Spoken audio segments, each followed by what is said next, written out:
Hi, this is Gabby from the Spring 2020 EFWE team, and this is the intro/installation guide. So I will start with the installation guide document. This will be in the documentation final deliverable, so that's where you can find it. So I'll go through the software prerequisites, which is everything you need in order to set up your development environment correctly to be able to run the project correctly. So if you're using a Mac, you want to install Microsoft Remote Desktop. That is the easiest application that you can use in order to set up your virtual machine. And then you want to install Visual Studio 2019, the Community Edition, and other teams were using 2017, but you can use 2019, the latest version. And then you want to install SQL Server Management Studio, and you want to make sure that you install the 2019 Developer Edition in order to have all of the tools that you need to run, to have the database on your local computer and to be able to view it. Because there was an issue where we downloaded SQL Server Management Studio, but we didn't download the Developer Edition, so we were missing some tools, and when we were setting up the database, we ran into some issues. So just make sure that it's the 2019 Developer Edition. And then you want to install Chocolatey.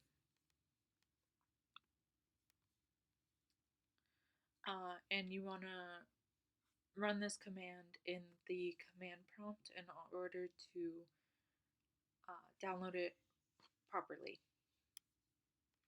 So also you need to download Redis, and you can use Choco install Redis 64 in your command prompt and run that in order to download Redis.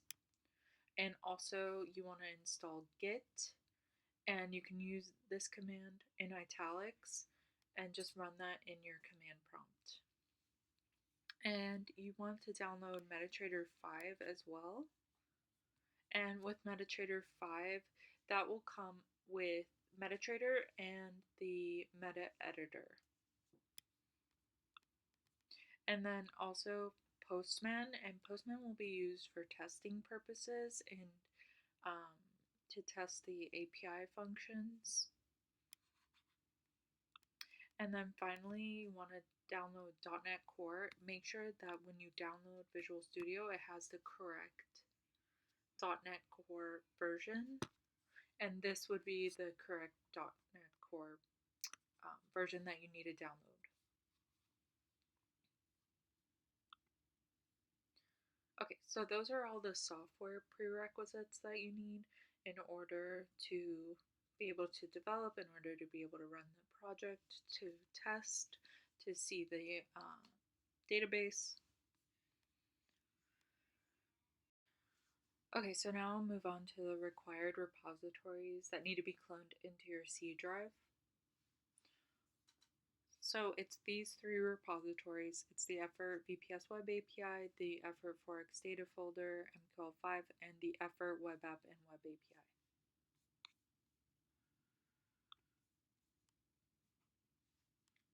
So you will be given access to all of these repositories, and then specifically this effort Forex data folder, MQL5, there's a README within that repository, and it will have steps for cloning it for the first time, and you just want to follow that in order to clone this repository correctly.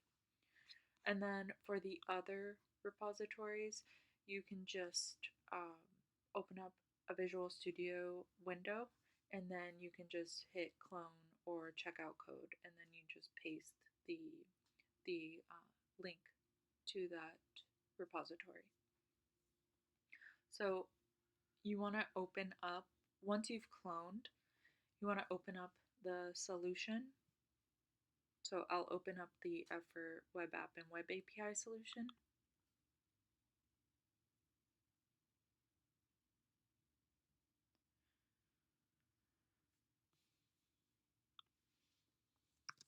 then I'll open up another Visual Studio window, and I'll open up the Effort VPS API solution.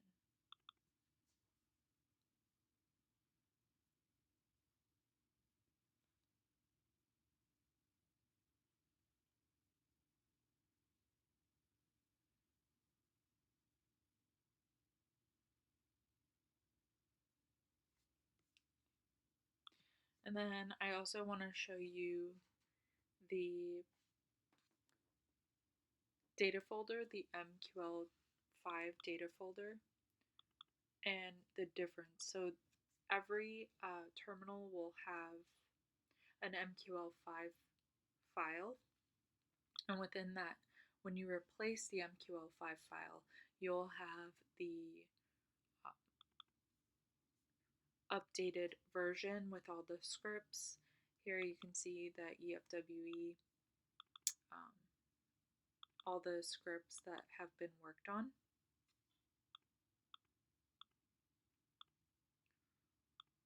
So that's how you'll know you have the correct MQL5 file, because the original one doesn't have that.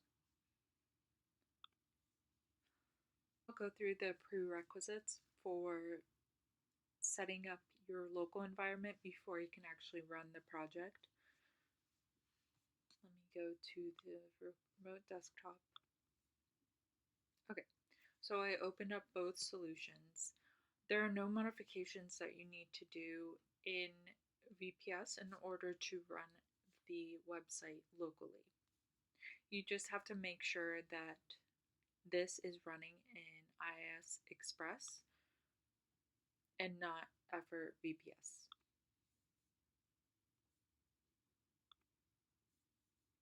Okay, so this is the Effort web app and web API solution running, and there are a couple changes that you need to make before you can run the project. First, you have to change the Effort, the app settings in two locations, in Effort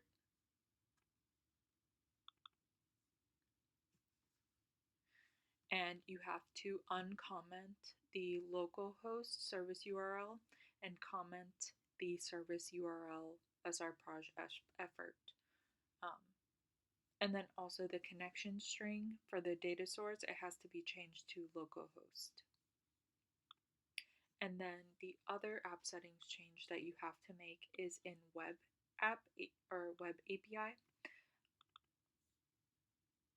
And you just have to uncomment the localhost and comment out the srproj effort. Then there is one more change that you have to make that causes errors when you start it. And that's in startup.cs.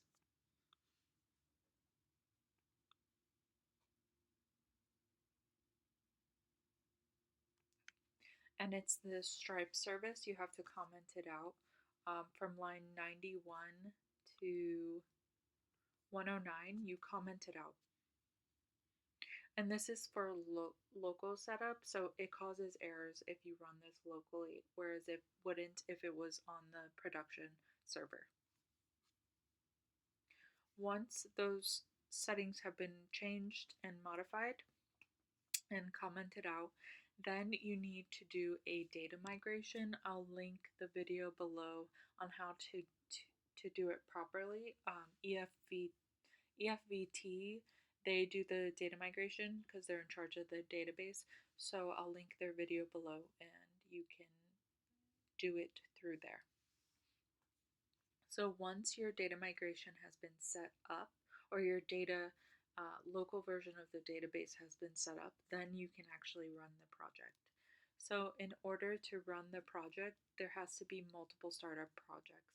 And how you do that is you right-click on the Effort solution, you go to Set Startup Projects, and you start Effort and you start Web API, and that sets those two sub-projects in as the startup projects.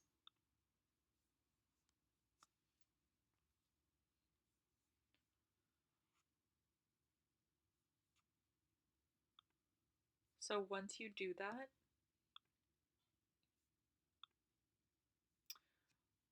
we can move on to actually starting the project and bringing in, starting it locally. So in order to start it locally, you need to bring up 2 command prompts. This is where Redis comes in. So for one of the command prompts, you're going to type in redis-server, and the other one you'll type in redis-cli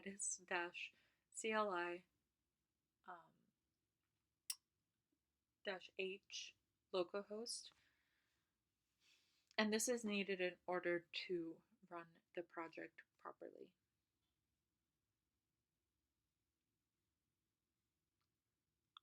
Okay, so once you've done the data migration, you should have the local version of the database. So when you first connect on SQL Server Management Studio, you're going to get this window, connect to server. And what I was saying earlier about the SQL Server Management Studio, making sure that you have the configuration manager. When I didn't have it, the server name did not come up. So that was why it wasn't coming up. So once we downloaded it properly, then it did come up, and this is my PC name, SSP59.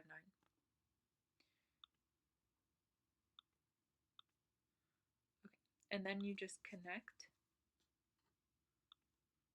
and within databases, there should be a effort database. And then within that database, you'll be able to view all the tables, stored procedures that are within. So you want this to be open when you do the database migration. Okay, so now I'm going to actually start the project and run it. So you want to run the VPS first. And it's going to bring up a landing page, a VPS landing page. It doesn't, there's no real purpose to the landing page. It's just to see that it's working.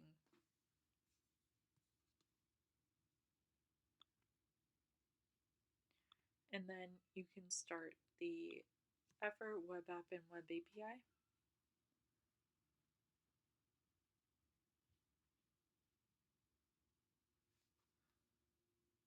And this window just comes up automatically.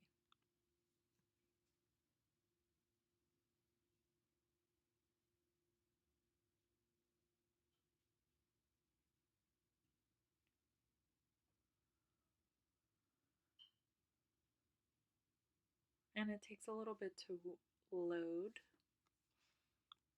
Okay, so this is the effort login page, and this is what you'll see. So in order to make sure that the database is working, you should be able to log in.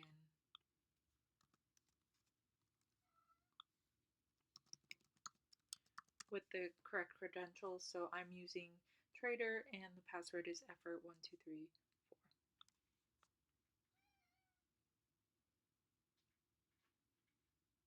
Okay, so that's how you set up effort. That's how you run it locally. Those are all the tools that you need in order to set up your development environment correctly. And if you have any questions, please reach out to me or Victoria.